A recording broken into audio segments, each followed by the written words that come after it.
Got your sweets, got your beer. Happy days. He's a happy boy. He's not. Yo, this is the Red Line Pictures podcast. I'm Alan the Talent. I'm here with Beer Thor. Just before we start, we're going to go into Avengers EndGame, but we put out a video a few weeks ago where we watched the trailer and made some predictions. Made a very bold statement about how it's okay to sometimes be wrong.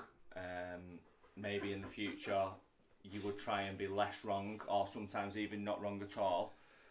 Unfortunately, we were wrong about a lot of the shit that we said. Happily wrong, because we ended up seeing Avengers EndGame and it just being stunning. Going into this episode, if you have not watched EndGame yet, get in the bin. If you have watched it, cool, carry on. But if you've not, go and watch it and then come back. This will be full of spoilers. We're literally going to run down the full film from start to finish. Predictions for what it's going to bring for the MCU. And in fairness, if you've not watched it, I mean, the gentleman sitting to your left will not make... No, it would make no sense. It looked like I've had a bit of a breakdown, really, wouldn't it? Which, in fairness, possibly true. I feel like a broken man after watching EndGame. That, and then obviously we have Game of Thrones, which we can get onto in a bit. Yeah, we'll get onto that later. Who's your favourite character, Mike? in EndGame? Root. Paul Rudd. Paul Rudd. Ant-Man. Who's just always everyone's favourite. No, well, obviously, they lifted the whole character off my personality. And then they think I'm not going to sue. I'm coming for you. Beer for. Long live Beer for.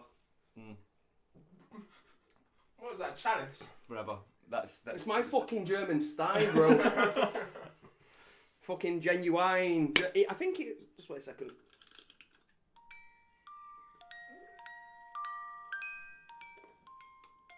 So how they put me to sleep when I was a baby.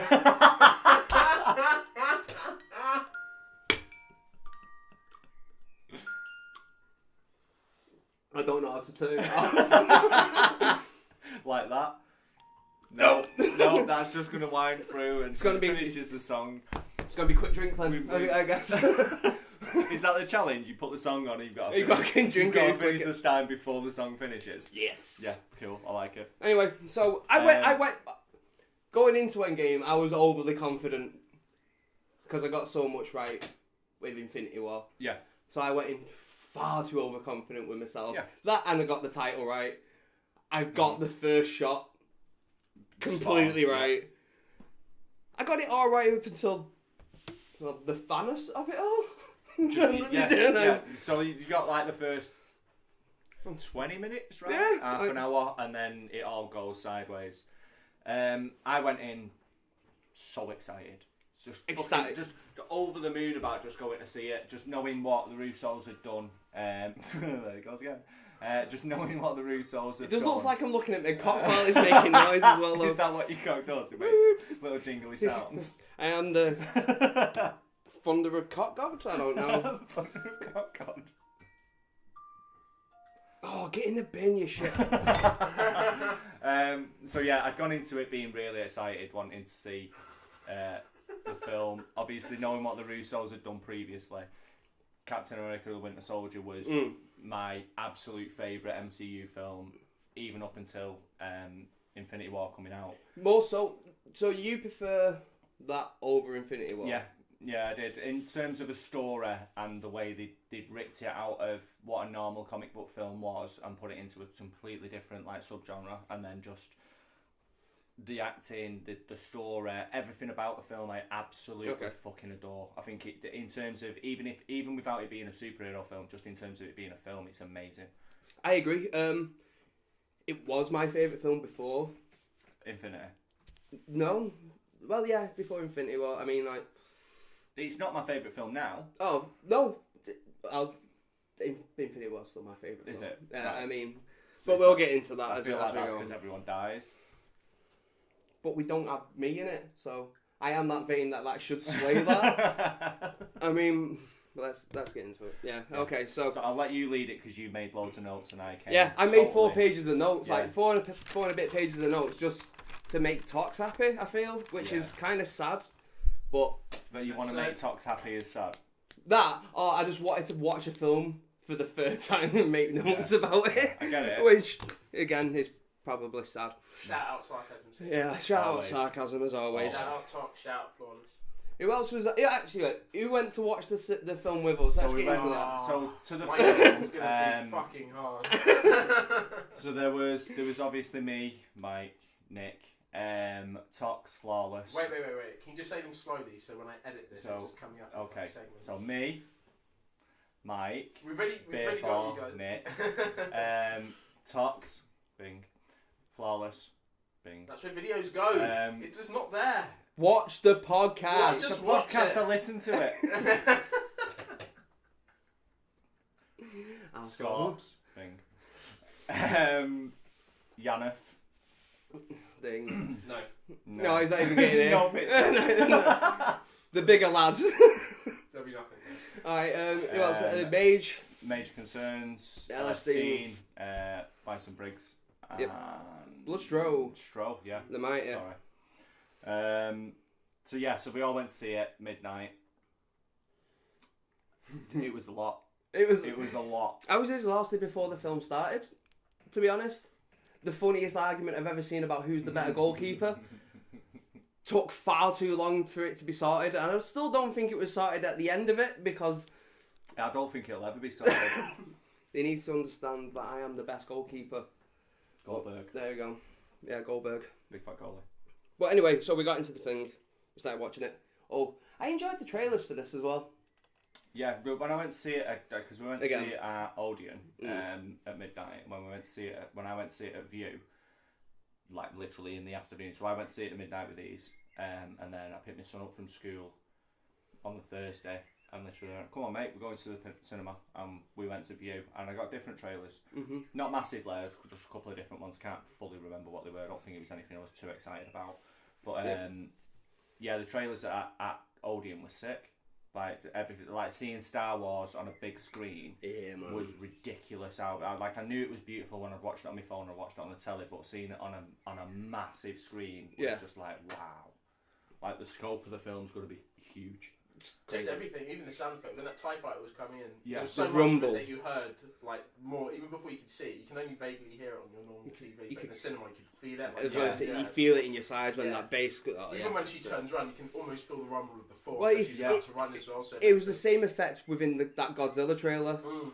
When then it got big and loud at the end, it was just like, oh, fuck, that's going to be just chaos, that film. It's I just think going you to be said as well, loud and didn't you? noisy. You'd already said for you feel like Godzilla's going to be the prettiest looking film of the year. I'm still... I'd stand by that. Seeing that trailer, I would I'm definitely hoping stand by that. it's as... It might be even more polished up, but I think it's up there because, like, it's EndGame to... Pull it back to EndGame. EndGame's an MCU film. Let's face it, all MCU films kind of have to feel within the same university bounds, so they all kind of have to have a you say Similar. that's the one. That like feel to it, like so you can make shots different. Yeah, but you gotta still kind of look. Yeah, pulling that back to Winter Soldier, that's kind of why I like Winter Soldier as well. 'Cause it feels totally different to, and again why I like Ant-Man for what it is. Like the first Ant-Man film again feels like a smaller, no pun intended, but it feels like a smaller film that's been pulled right out of the MCU. Fucking dad joke. It wasn't supposed to be. I apologise wholeheartedly for that. Arsehole. But yeah, okay, so EndGame. Yeah, so go on, run down what you think. I'll let you run through your notes because you've got them start to finish. There are a couple of bits and bobs that are more than likely in your notes that I had a couple of issues for. If you haven't read the written that we put out for EndGame, go and have a read of that if you want. Thanks, yeah, Nick will put a link in the description below. Right, so up until let me guess, like Ronan, when we eventually get to see Ronan, I think that's a good point to leave from, because I genuinely think if he got more of that, he'd it would have been possibly my favourite because it.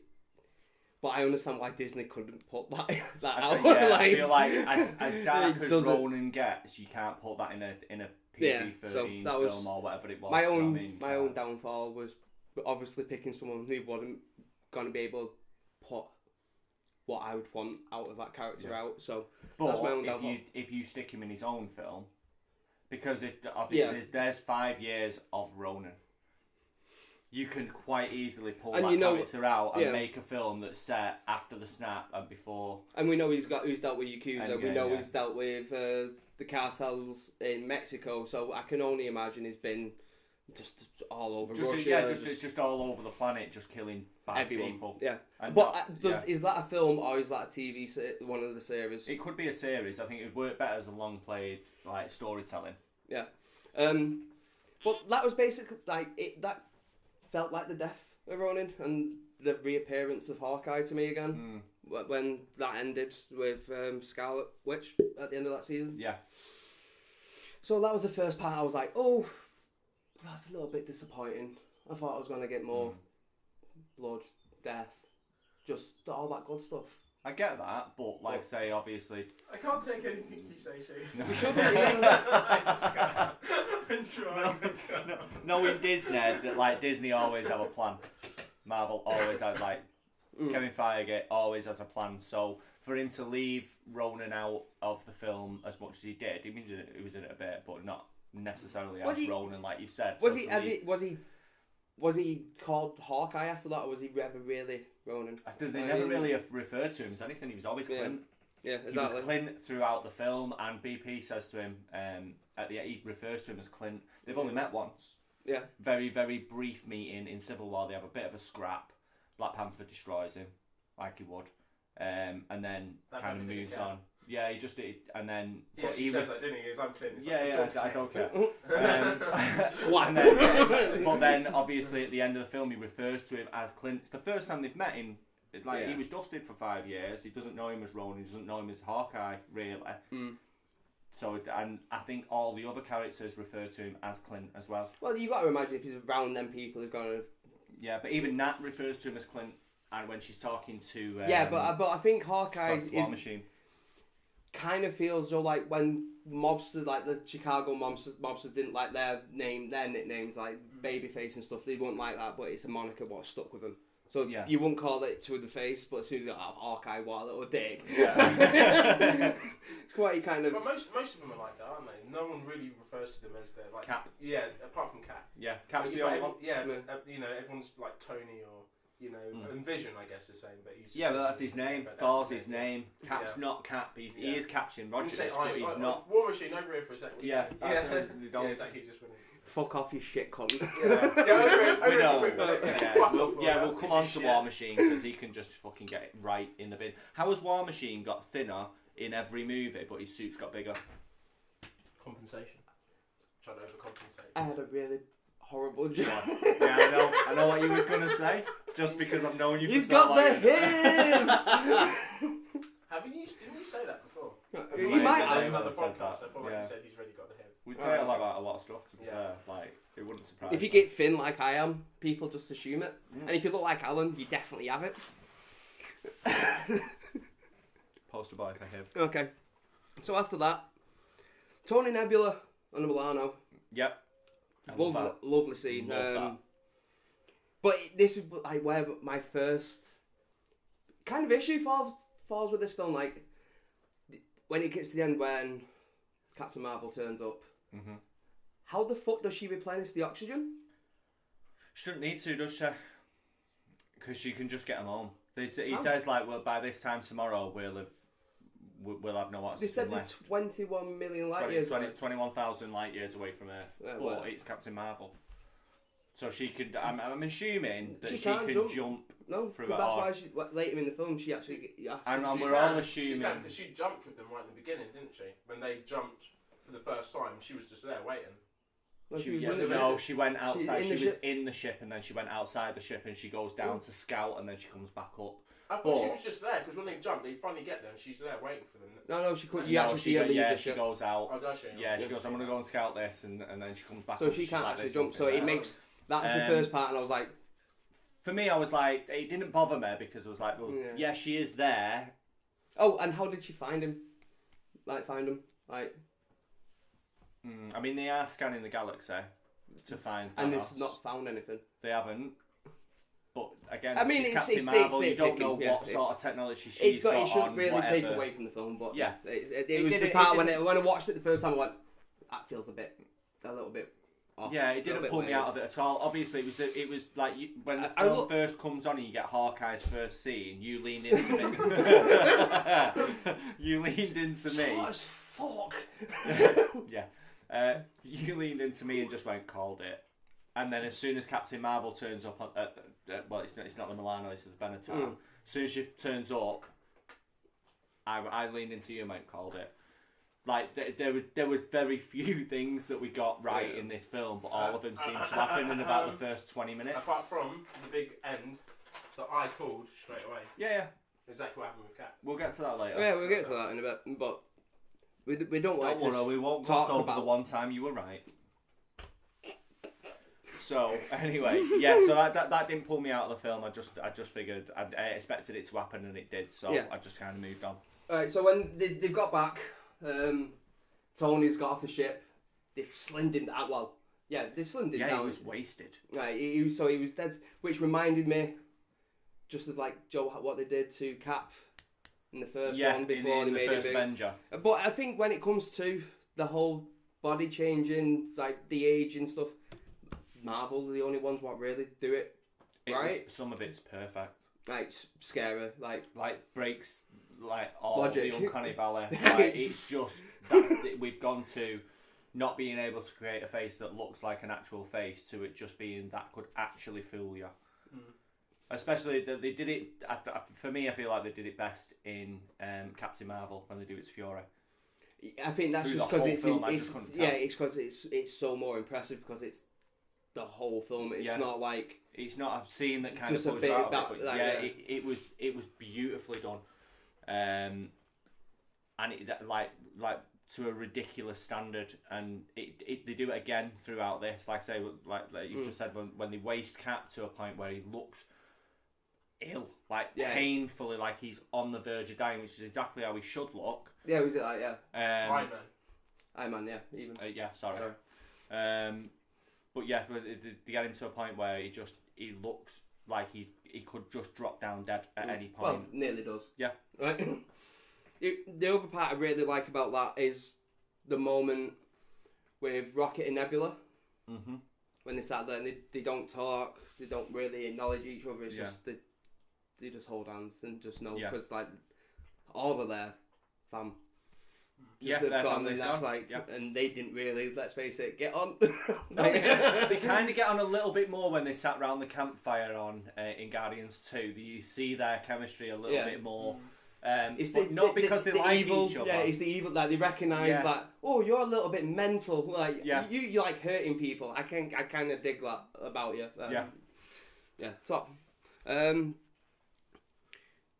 there was so much though in that scene. I think that whole from when they landed, that whole scene up until he collapsed, and that when he gets angry at Cap Patches.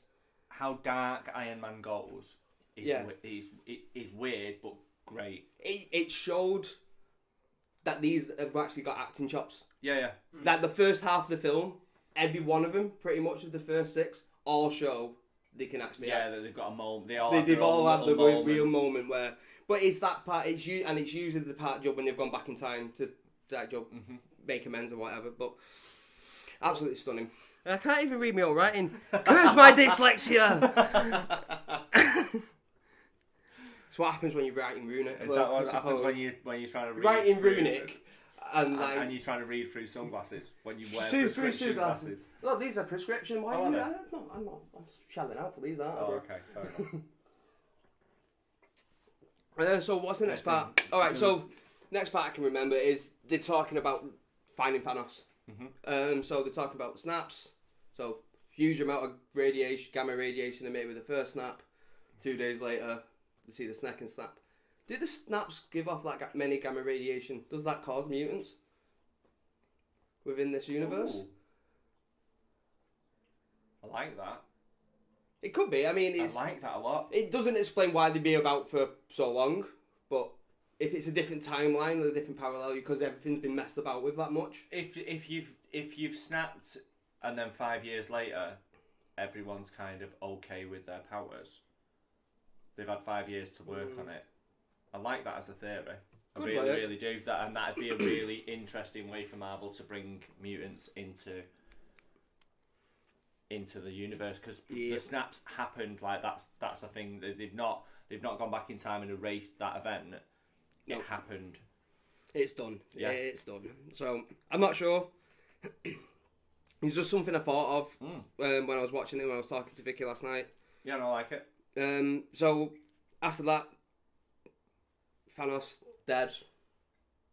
Yeah, so they go. My guy's just been fucking done in. They find Thanos. Like the martyr that he was. He's turned into Farmer Thanos. Yeah, he's ascended. Like, that whole of Infinity War is him fulfilling his prophecy. So he thinks in that whole first film he's like a divine being. That's why he's crying. I know the pain. Yeah. He literally takes all his armor off and shit and goes, chills. Yep. Doesn't even fight back.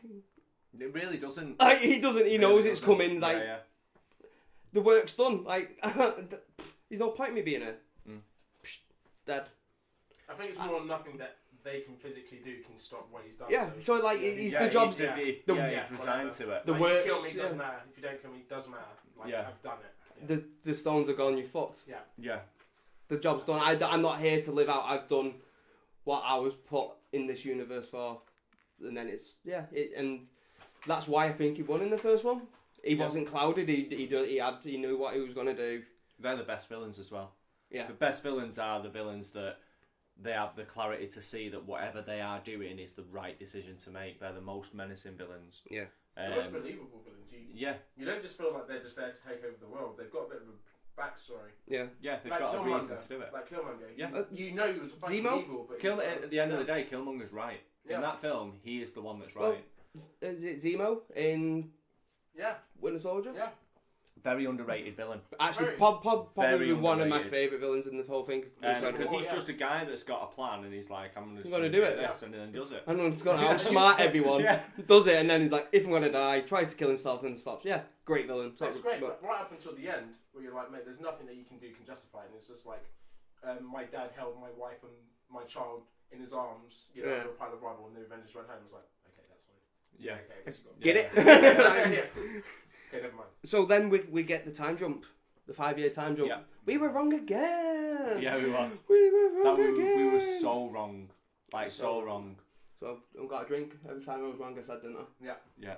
Okay, fair enough. But you can't drink smugly. Mm-hmm. No. Beerthal only drinks smugly. That's not necessarily true. Beerthal only drinks through hatred and loathing. And regret. A great scene in this. Oh, I'll come on to that in a minute. Coming up to that.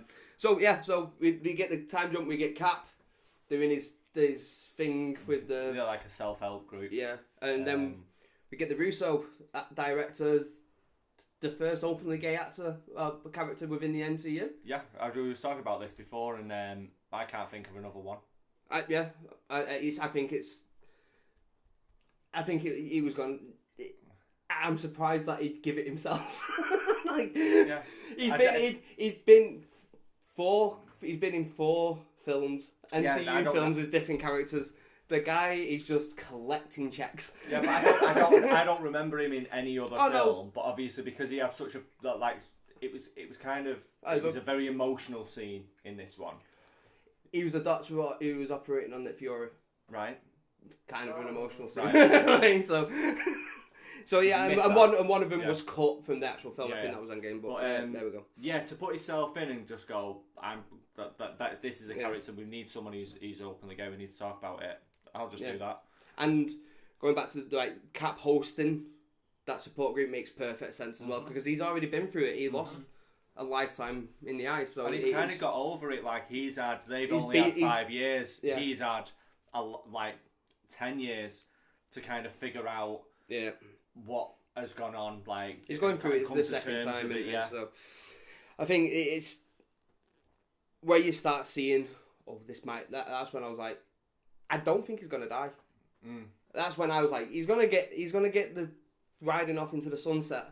That's where I thought I knew Tony. Like, Tony has to. Yeah. Like, I mean, but Cap, I was unsure. But when I saw him talk there, I was like, it makes sense for him to just be able to hang it up, not to die. Mm. When I was there, because he's there for, but like, he's not going to be in anything else. His arc was coming to an end, but I didn't think he was getting the sacrifice death. I think he's already done his sacrificing his time. He's getting the nice one out of the two. In fairness, you put logic to that. Like, when I was predicting what I wanted to happen for Cap, I was clutching at straws. I was just I just don't want him to. Like, throughout the whole film, you said that was the point of your moment of clarity where you realised that this is the point where he might actually survive. For the whole film, like, Tox and myself were just praying for Cap, like, the whole time. Like, we didn't see anything else. We were just like, do not die. Yeah. I had no moments like that. I thought at any moment he's just going to be killed. It was. I think there was a lot of hints throughout this film.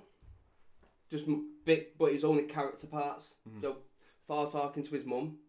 Yeah, but we'll get on to all that stuff in a bit when we'll talk about it.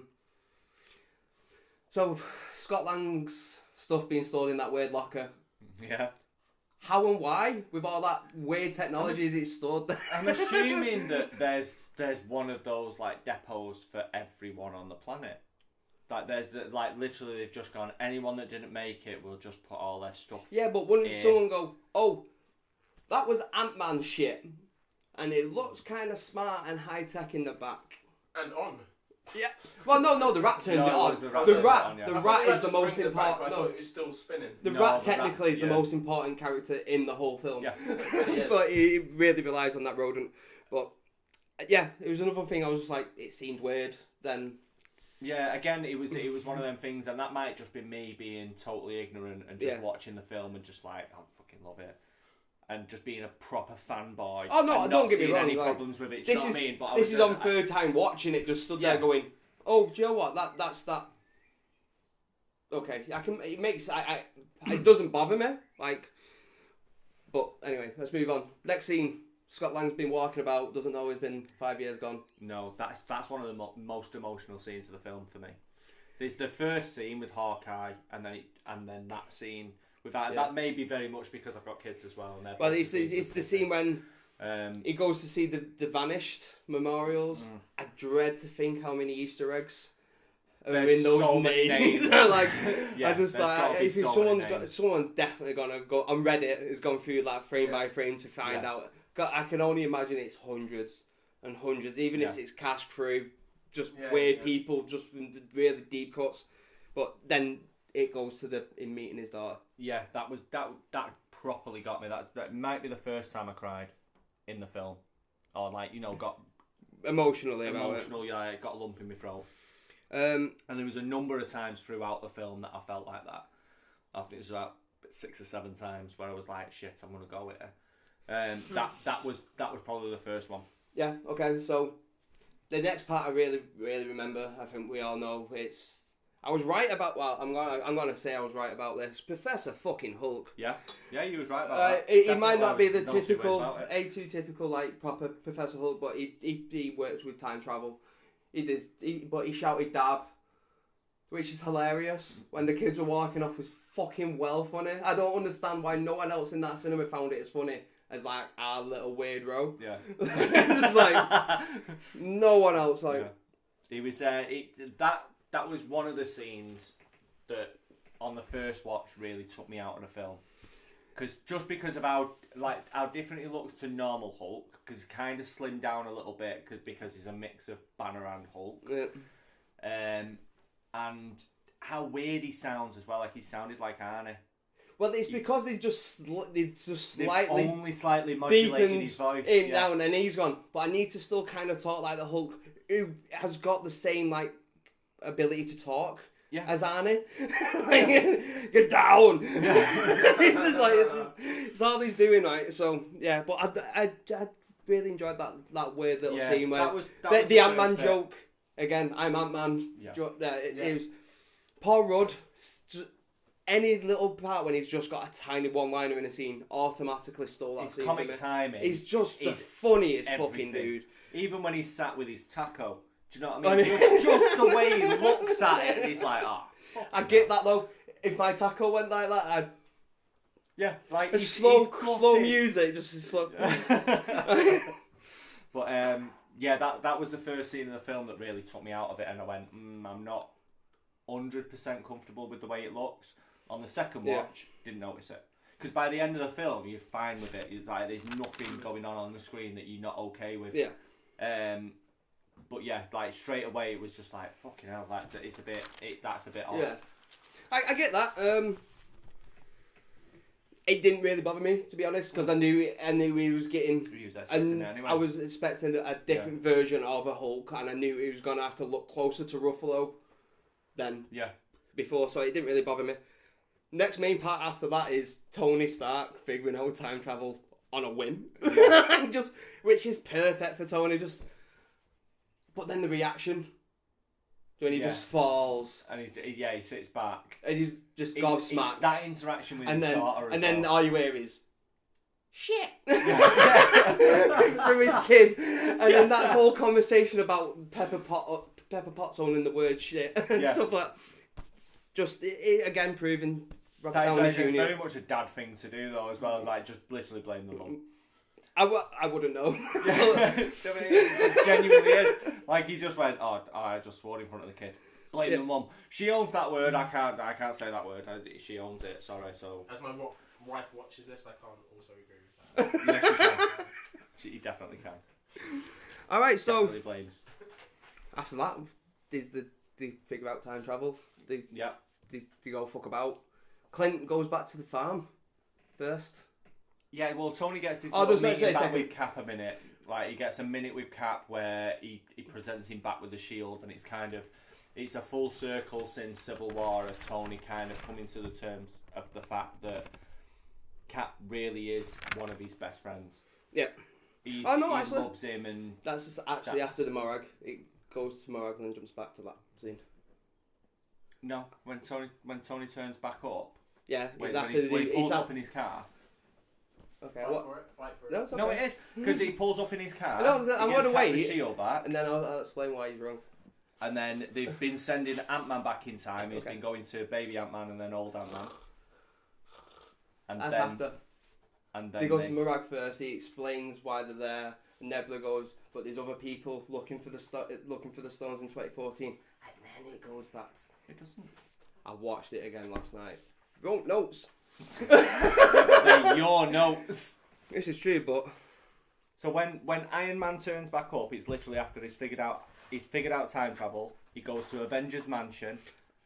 Oh, he gives back the shield. I misread Morgan for Morag. The heat's getting to me, just bro. take a moment to just. The heat's getting to me. Okay, so that happens. What I just said. Yeah. And then. Oh no, we missed the I Love You 3000. Yeah, that is second time that I went. Oh. I Love You 3000 was like. That was it. That was all. Barry White. It's not unusual. Nearly went, but held it in like a real dad. And apparently the whole minute run time is 3,000 minutes. Yeah, that's the thing that I seen come out the other day. That Avengers. I hate to give this credit to Jan, but yeah, Jan messaged us on. He saying, stole it from somewhere though, no doubt. Yeah, no doubt he'd seen it somewhere else. But he'd messaged us saying that like all of the films added together are 3,000 minutes. Don't know if that's true. If it is, I'm yet to look at it. The Russos, you fucking geniuses. Yeah. That is brilliant, and it's made even better by the next line is she only loves you in the low 600 to 900, which is the right amount to love your mother if your dad's Iron Man. 6 to 900, yeah. And your mum's Pepper Potts, I suppose. Okay. Someone who I definitely thought I'd have a problem with in this film and didn't. Is it one who didn't know about? No, I really didn't. Going into it, I was like, I don't want to see her as rescue. I don't like when Tony goes to the tent and he gets Morgan out and she's got the rescue helmet. And I was like, oh, that's a really nice little nod to Rescue. I don't need to see any more of it. Yeah. And then when she turns up at the end, I was like, shit, this is fucking really good. I forgot what I was going to say then. I completely blanked out. I was like, what a drink. Okay. I agree with you, Adam. Yeah. Yeah. It did look very good. Oh yeah. So that's when Iron Man turns up with a repaired shield. Yeah. So After that part, after that part. So Iron Man turns back up. He has a little moment with Tony where he kind of with Cap where he kind of so decides that everything that happened before is okay now.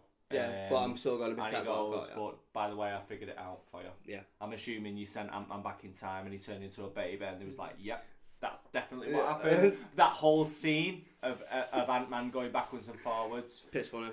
That's where I would have put the Stan Lee cameo. I thought that's exactly what they were going to do.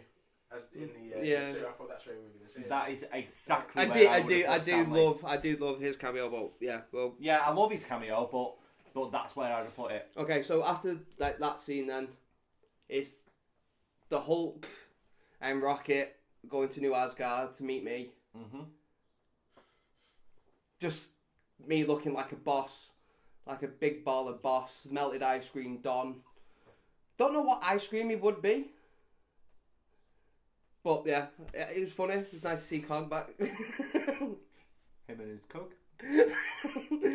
Rugs, as you can see. Hey Thor. I could. Boy, the telly called me a dickhead again. I would love a weird little YouTube show with just Lem. Just Cog. And just Cog playing Fortnite. Yeah, that's all I want to see, because that is that's one of the biggest laughs that I had through the whole film. This piece of shit there you go. You're stopping me getting to me beer, man. I gotta be smug now. I got beer. No, I didn't get beer for alright, but I am beer for. So. You look so pretty. At least you haven't said I've got a pretty mouth yet. So I wouldn't say pretty mouth. Say soft. Comfy. Too far? No. Okay, I don't know. So they managed to convince Thor to go back because they have more beer. It's basically, he just goes back for his dad's wine cellar. That's the only reason. No, I mean, he goes back to Thingy first, though, doesn't he? He goes back with... Oh, yeah. So, but they convince him to go back because he's nearly in tears because he's not allowed to talk about Thanos without crying, apparently. Yeah, and they go, but we've got beer on the ship. It's a lovely moment as well when Korg says we don't say that name. Which is like a weird Harry Potter thing for me. But that's what it reminded me of, and I was like, let's just lift it from that. But so they convinced me to get onto the ship because they've got more beer. Perfect argument. I'd get on it. Again, I would ask what beer, because I'm not getting on it for Carlin or Skoll. I'm surprised it wasn't Foster's. Carlin just as like a little callback to the fact that he's Australian. Yeah, but Australians don't drink Foster's. Well, no, they don't. And they don't drink Carlin, and we all know Carlin. They drink 4X. Yeah, they drink Castlemaine 4X.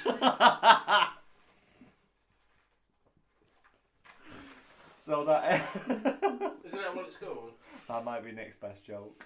I don't know if it's a joke. There you go. Fine. Oh, there you go. Around the other side. Cheers, love. That's it. That's nice. There you go, Croc. So they've managed to convince Hulk to go back. They're gonna go back in time. Apparently, Scott Pym's wasted a bunch of Pym particles by accident. Yeah, because he's Scott Pym. Not Scott Pym. Scott Lang. Scott Lang. Because he's a dickhead. Yeah, because which leans fully into his character. Yeah. Which was I like that. I was like, I get that. And then we get to see like Hawkeye. This is when Hawkeye goes back, and this is the heartbreaking. Like the third time when I went, oh no, that's not okay. When he just hears the voice of his child, like I genuinely thought. When she runs down the stairs, because like he realizes that he's back in time. He's like, shit, I made it, and then he picks up the baseball glove. I'm having a rest right this time. He runs to the house because you can see like he's like Jeremy Renner is a ridiculously good actor. You can see just in literally the 10 seconds it takes him to go from the barn to the house. You can see how desperate he is to see his kid. Yeah, it is definitely got a favourite child though. Well, it's the only child he heard his voice he heard though. No, but that is definitely his favourite kid. Yeah, he couldn't give a fuck about it. No. Saying that though, he brought He the was other like- one's mitt back. Yeah, but he was when they Yeah, just but did then the he went, beginning, and then he just tossed he it was away like, like it was now. Where's my daughter? Oh, she's not there. Where's my wife? He wasn't cared about his two. He didn't care about his two sons. He was like, fuck them guys. They've gone. It's okay. But he's all about his daughter and his wife. Well, first it was his daughter, but then the next, obviously the next best thing is his wife because he needs. He can make another daughter. Yeah, he needs to make another daughter. I get it. See, this is what I didn't understand. But yeah, okay, I'm all right now. I understand it. What's another daughter's there? The wife. Yeah, that's it. Then she can fuck off. Join She's the kids. just Join a the baby kids. maker, Yeah, exactly, obviously. baby She's maker. not there for any other reason. So after that, like, we missed one part.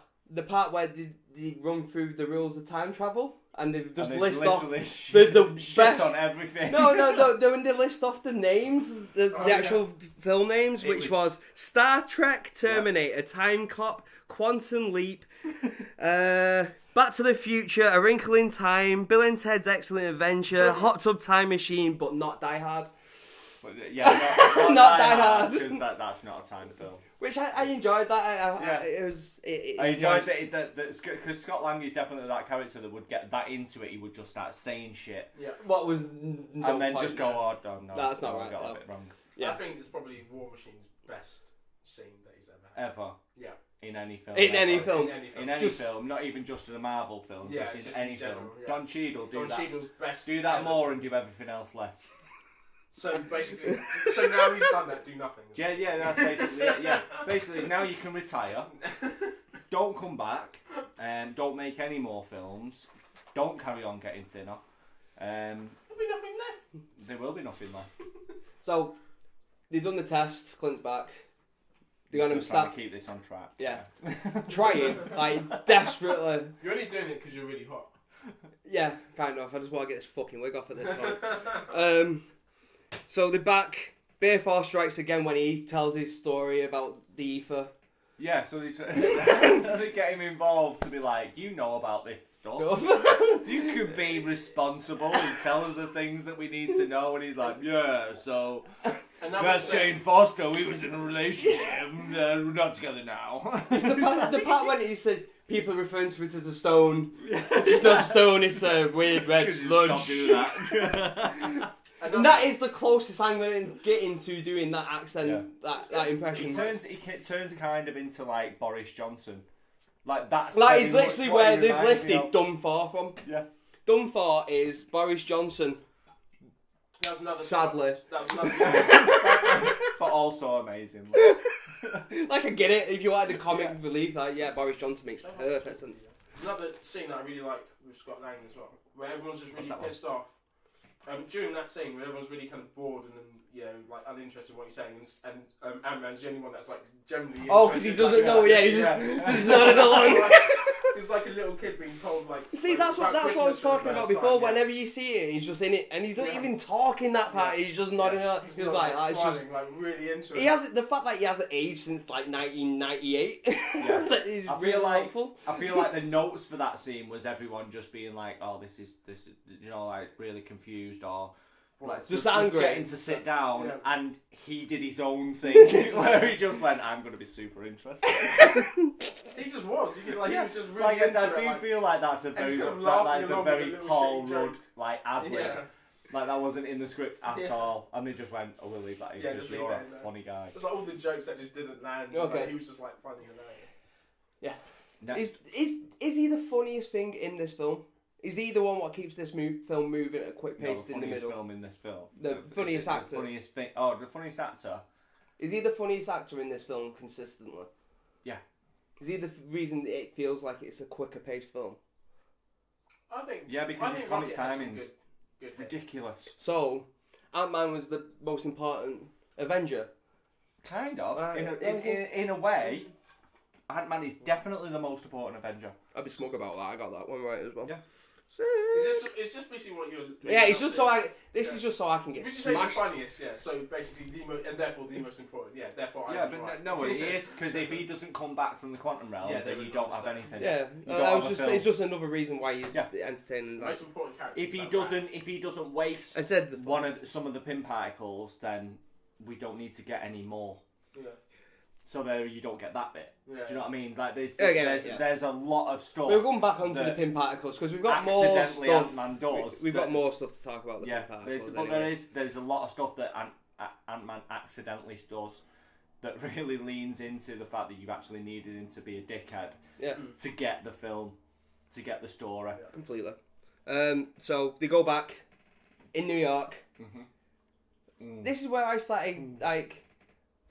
This is one of the other ones what kind of bothered me probably more than it shouldn't have. Like, why was the ancient one in New York? She lives in Kamatage. No, the ancient one was at the Sanctum Sanctorum in New York. That's she.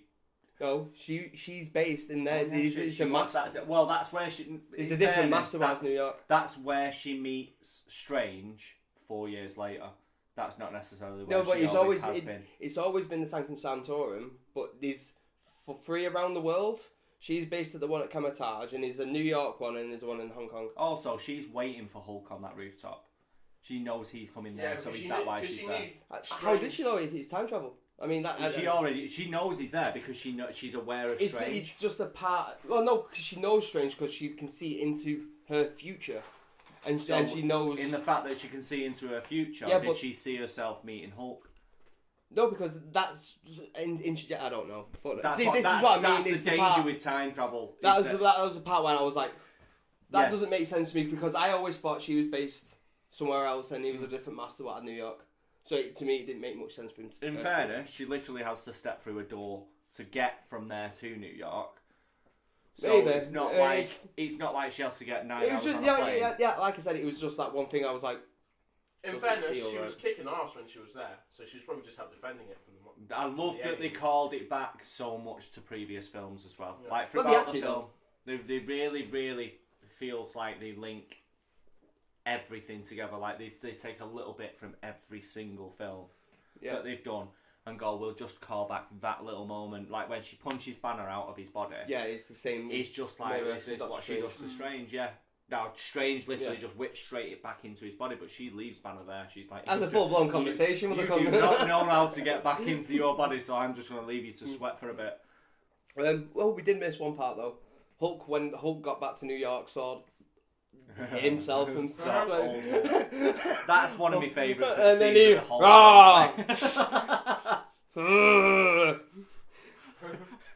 it was it was like outstanding. The cat was like, maybe just smash stuff, and he was like, yeah, okay. And he throws the little bike, and he doesn't even throw it far. He literally just chucks it. He's like, Argh. That's it. He just fucking. That's what he does. That's fucking amazing. So that's one of the funniest scenes of the entire film. That had the theatre both times I was in there. In fucking hysterics. It was good. I mean, it was a cheap laugh though. It was a cheap laugh, really but it actually, when we was there at midnight, it was all adults. Laughed. Oh yeah. And when I was there in the day, adults and kids. Oh yeah, it's all laughed. There's nothing wrong with those cheap jokes. I mean, it's like telling a dick joke. Yeah. Everyone's gonna laugh. I would argue not everyone. Most people are gonna laugh. If they don't laugh, there's something wrong with them. Yeah, they've probably not got a sense of humour. More than likely. I've lost a dick. Like they could have lost the dick in an accident and then... Dion Greyjoy wouldn't laugh. Right? Exactly. Yeah, we'll get that in a bit. So after there, we get Thor meeting his mum for the first time, before they go to a weirdly emotional scene. Because he has like this little comic scene with Rocket where Rocket slaps him. Which is piss funny. And then he kind of fucks off to get beer. But he's not really going for beer, he's going to see, because he's heartbroken about his mum still. She recognises him instantly, because she's a fucking Renny Russo's a boss. And she's a witch. Obviously, brought up by witches, yep. Sticking to the actual film. Yeah. But also Renny Russo's a boss. Renny Russo's a boss. Yeah, because Renny Russo is an actual boss. But yeah, There's one an excuse to say that. that stuff what's coming after that though is after they go to Morag. Right. So that's the first time after that jump is when he looks like he's going so off. That's when the story splits. Yeah, That's where he goes to Morag. Morag. I'm not sure how they get to Morag on that ship because he had. They fixed it.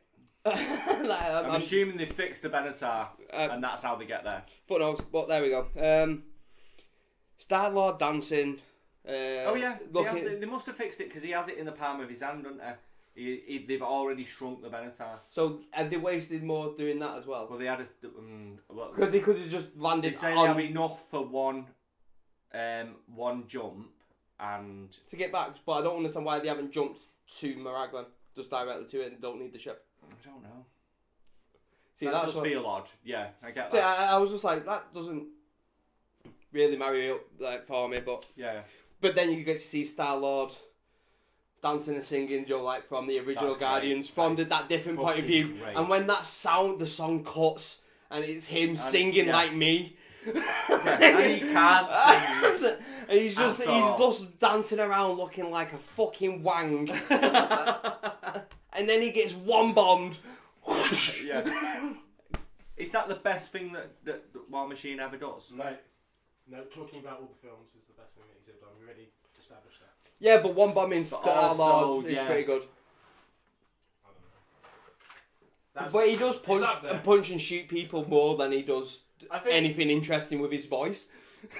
Yeah, in fairness, that could be anyone at that point. Yeah, fair enough. It could have been Nebula. That could have been anyone. It could have been Nebula, to be honest.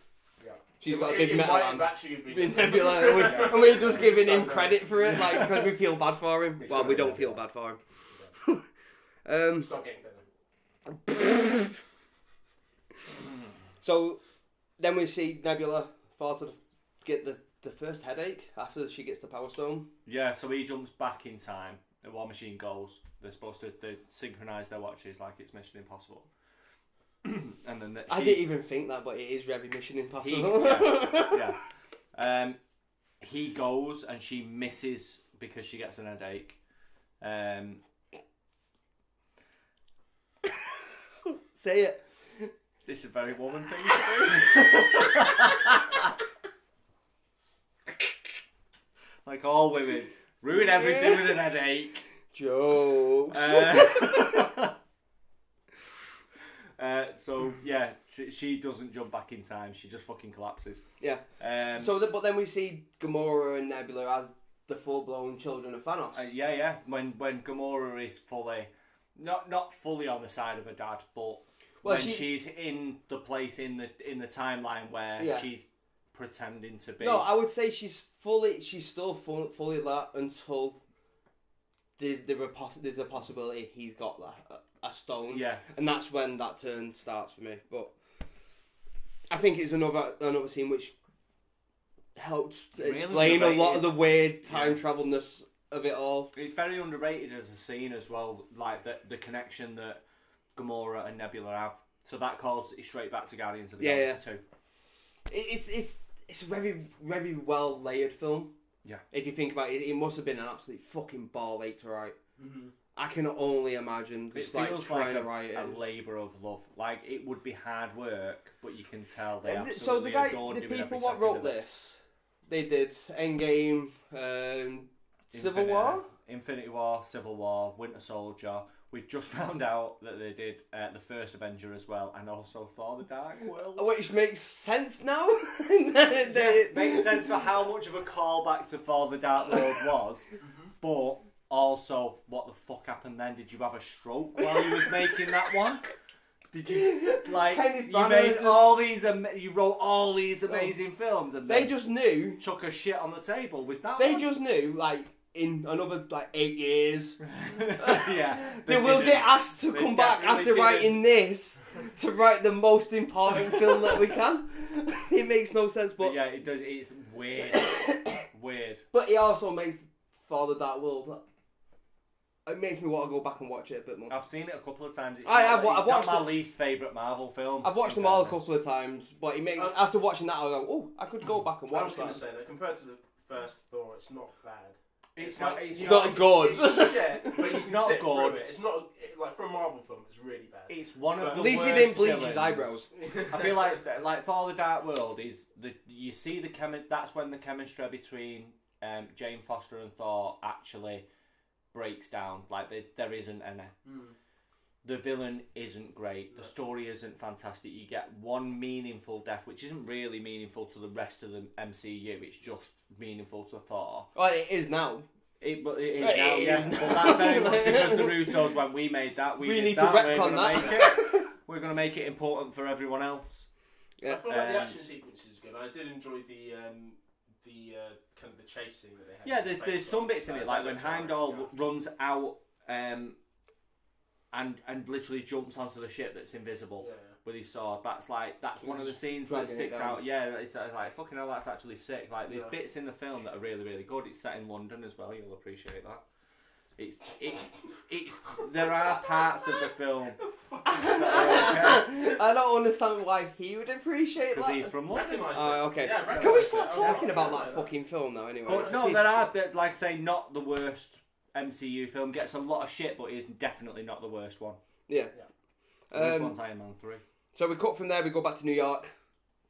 The Avengers have got Loki. Like, caught shit. We find out where that weird gag thing comes from. Yep. Because he's taking a piss out of Cap or whatever. Mm-hmm. Then there's that weird American ass line.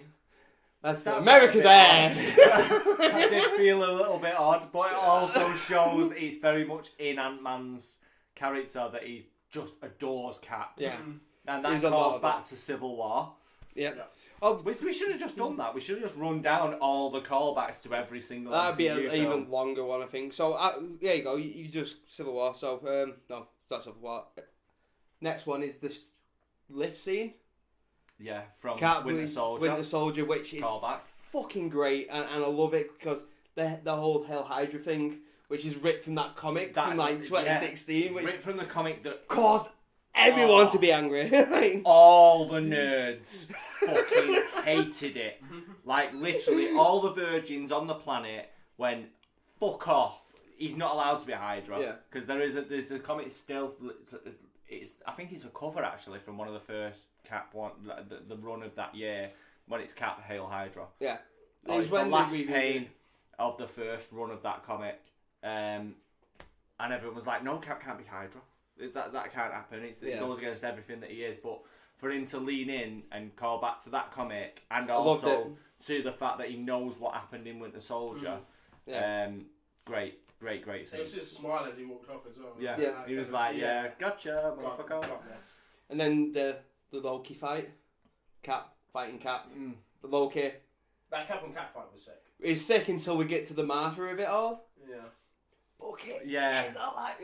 When he did it, I was like, that.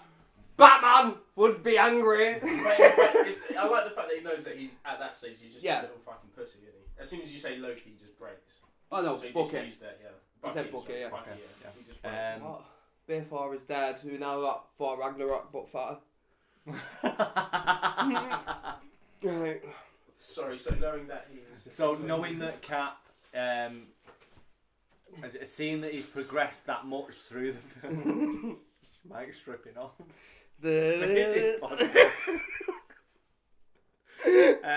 That's seeing how much he's progressed through the films though, because Cap at EndGame point knows that if he mentions Booker to Avengers gonna snap him. Cap, that it's gonna throw him off his game. Completely. He didn't win the fight though, which surprises me, because Avengers Assemble is set before Winter Soldier when Cap gets all his training, and he doesn't win the fight against Avengers Assemble. I feel like he did that. Felt that very much, not the scene in general, but that felt like it was a bit like.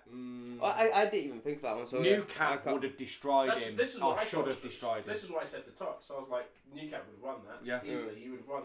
He's not nearly as strong as Avengers Assemble Cap as he is in as he is the New Cap. Like in the what was it? Winter Soldier, he just jumped straight off the ship. He doesn't use anything in the one where he's fighting Loki. Maybe it's because it was land, I suppose. But he had the parachute and stuff. It just didn't feel like he just really was at the element of his. the peak of his strength. Yeah, I mean, But I think part of it is probably he just didn't want to. Part of me reasons it the geek side of my brain goes.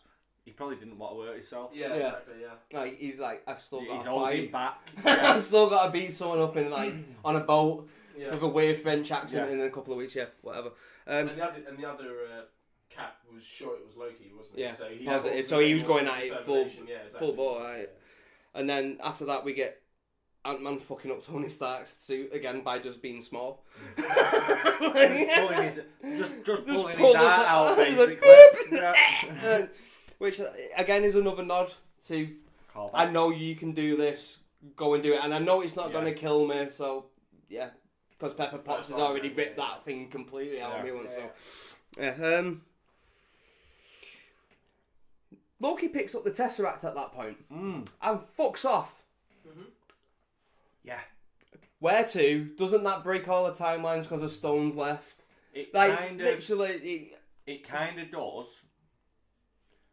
But is that going to lead into a Thor 4? But because they've already confirmed, isn't it? They're actually confirmed that Loki may not be dead or is not dead. I don't like that. Well, obviously in that universe he's not. Well, and the fact that he's disappeared with the timeline. Well, in that universe, if the timeline carries on the way it's supposed to go on, so that the snap happens, then Loki dies. Well, the thing is that what I'm talking about is remember the conversation with the Ancient One and Hulk. If you take this time stone out of this, what's Loki just done? Yeah. So I mean, Loki's not going to return it. Yeah. Okay. Unless they do unless that's what the TV show is. It's him doing his adventures, and at the end of it, he comes back to that point and just puts it back in the box. Like it's way around that. But I think that's going to be a case one of splintered timeline. But I think that's going to be a case with a lot of the Disney stuff. What's coming up? It's going to be it's going to be splintered off from that main timeline because of this event. Yeah. Which is good. It gives us stuff to watch. And it also means we could get that Ronin TV. I feel like we're going to get that Ronin TV because has the Hawkeye not been confirmed? It should be. I don't know. It definitely should be, and it should just be Ronin. It should be just that. Otherwise it doesn't make much sense unless you're going to do a Hawkeye Black Widow, Joe from the Shield days, Joe. Go back all that way, which doesn't make sense again because then you could do that meeting. Do we definitely need to see where is it? Beirut. Beirut, yeah.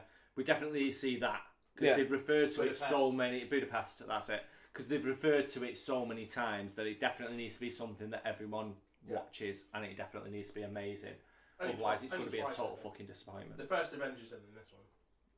Avengers Assemble. Have they not referred to it again though? I don't think so. It feels like it's more. Maybe it's just because it's such it's like a conversation that stands out so much. Where was we up to then? So it goes back. It goes back to Banner. You have the Cap and Cap violence and all that stuff. Then it goes back to Banner talking to the Ancient One. Yeah. The Ancient One just gives over the stone after being shot. That Tony Doctor Strange give up the stone. She basically gets the information that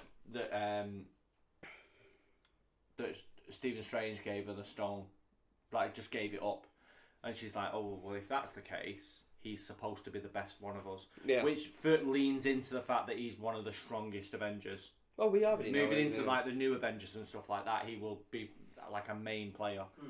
Do you think he works in his own films though, as well as in? He works better like Thor. He works better as a side character, and Hulk. Yeah. He works better as a side character or in an ensemble film than he does on his own.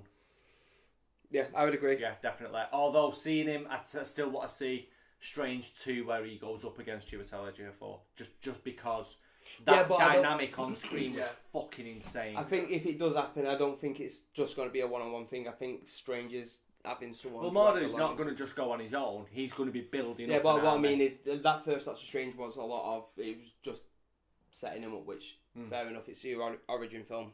We don't know how it's going to be really recepted, but after watching it I'm like, I don't know if it could carry if that character can carry a film on his own. Yeah. It was definitely a meh film, and I think he's become what worked with him in this one was his dynamic with Tony. Did you think in Infinity War and what was his dynamic with Tony Stark? The fact that they were both quite smug about their own kind of and when you and go, kind of clashed with each other. So did you think Strange was like a meh film? I thought it was meh.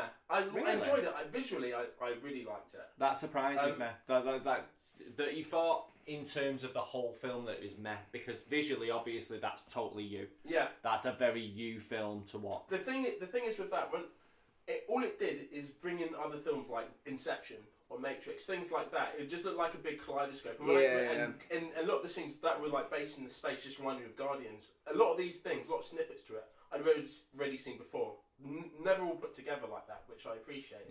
But I've seen the basics of it before, folding cities and stuff like that. I was like, mate, it's been done, you know. But I could still appreciate it, and the fight scenes during this as well. Again, it's all for me. I feel like I've seen it all before. Well, a lot of the fight scenes kind of feel very lifted from old kung fu films, like because it is a lot of very structured stances and stuff like that. So part of me was like, oh, that looks pretty. I know why I like that and why I think it looks pretty, and then you add in the inception of it all. I'm like, but I know I like that, and I know that's pretty. So visually, great. Kind of seen it been done, that part of it done before. Not so much the multiverse stuff, Joe, when he's shooting back and forth and stuff, which is all what I would imagine fairly brand new technology. What they have to use is great for that. That scene was amazing. They were really good, but it's just everything kind of. From that, it was just kind of like Doctor Strange again as the guy. He's a dry guy. Yeah. Even his humour is dry. I mean, he needs someone to bounce off. Like, he only works well when he's with Wong. Yeah. But if you need a film going forward, you can't really just rely on Wong. He's not got the. And you pairing people like Thor and Falk. Thor. You said it again. You tried to correct yourself and then just said whore again. Fucking whore. Whore. Hashtag whore. Hashtag Hulk whore. Whore and Falcon. I can't remember what I was fucking trying to So talk about. Hulk and Thor. There you go. That's whore. You didn't say Falcon's the only thing you said would correctly. you? No, what I was saying is like. I can't even remember what I was fucking trying to So you were saying about he works better basically with someone to bounce off. to bounce off. So who from the MCU would you whack in a Strange film? Thor. Really? Instantly. He and Thor worked really well in Ragnarok. They did. It's like that post He worked, and stuff like that. It was really Thor. But you've got to remember they're basically polar opposites. One's brawn. I can do everything. And the other guy's just gonna pick an hammer up and smash your fucking head in. And I think, they've both got like Benedict Cumberbatch, fucking great actor. We know he can do comedy, but let's face it, I'd put Spider-Man. I get it, New York based as well. Yeah. I mean, both set in New York. Spider-Man is very quick and very non-serious, whereas Strange is very serious. But this is the thing. I think he would work someone with an opposite. I feel like Spider-Man would very much lean with him and use him as like a master, you know what I mean? Take him but he needs that now. But that'd be good, but it'd be a very serious film then. Yeah. But he needs that now, and I feel like Spider-Man, like Peter Parker, the way he's played at the minute would be very much like, oh, okay, yeah, magic's real. Okay, so do you know what I mean? Like he'd play off that. There is the issue of they both kind of have the same quips. It's both weird pop culture references which no one else understands. It can cross. If you did a Venn diagram, it'd probably take too much of the. I just think it would be quite. I just think again, it would just be like another Doctor Strange film. I think it would just be like that. It would just be a film. I think you need from A to B, and it's not going to have much in it like that. Visually, again, it would be brilliant. Yeah. Having that scene in Infinity War when Strange was just opening the portals and having Spider-Man do like kicking the shit out of Thanos. You know what I mean? As he's jumping. I was like, this is brilliant. This is amazing. Like utilising his skills and knowing where to put him and where to catch him and stuff like that. These guys are both working together.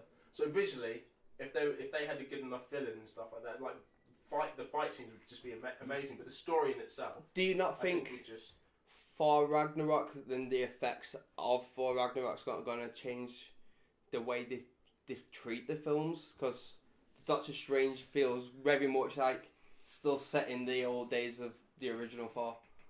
You could say that about Ant-Man though. No. And they still did Ant-Man and the Wasp. Ant-Man and the Wasp.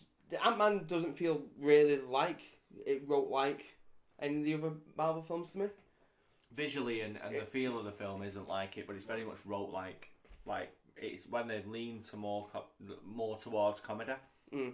Like it's funny, but it's not as funny as Ragnarok, which obviously came after it. But that's all. It leans more that way, but then Ant-Man and the Wasp kind of takes a step backwards on the comedy side of things, goes more towards action, suffers with the villain. Yeah. It's not as good of a film. And that's the counter reactions because it was accused of being too fun and too light-hearted, the original one. So people took Doctor Strange, and I think people would agree Doctor Strange just doesn't feel like it fits. His character doesn't fit within the MCU feel as much. So when the way he talks and interacts with characters, because you got to remember, supposed to. He's going to be the new Tony, though, isn't he? But his character's not supposed to. It's meant to ascend, isn't it? It's different realms. He will be. Different. Yeah, but you got to say that. But Thor's a god. That's fine, but Thor doesn't see himself as a god. But he's going to be Stephen Strange is going to be the new Tony Stark. No, where I am definitely cleverer than everyone in this room. But I think he's that sort of personality where he's like, I'm the smartest person in the room. Listen to what I say, or just fucking. We've got well sidetracked from what we were actually talking. All right. So I feel like he's become more. Just to get back in quickly, just for 2 seconds. I feel like in Infinity War he became a bit more. What's the word? He became a bit more of a humble person. He wasn't as arrogant as he was in the original Doctor Strange film. He want him to be arrogant. I think he was just more. I thought I would have preferred a bit more of a clash with him and Tony. I think he was kind of on the back foot a lot with Tony, and he kind of just did things. Yeah, because Tony's had a bunch of years experience on him. He's still quite new to this at this point. Then he lost 5 years, so he's still quite new to it.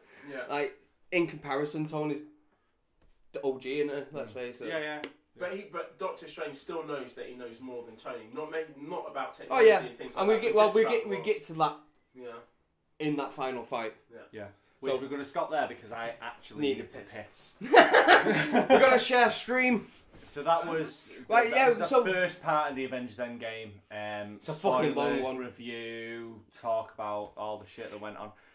So next time we're going to go, in the next episode, we're going to be going from when Thor goes to see his mum for the second time. Yeah. So there onwards.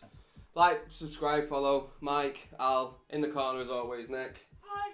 Have a good one.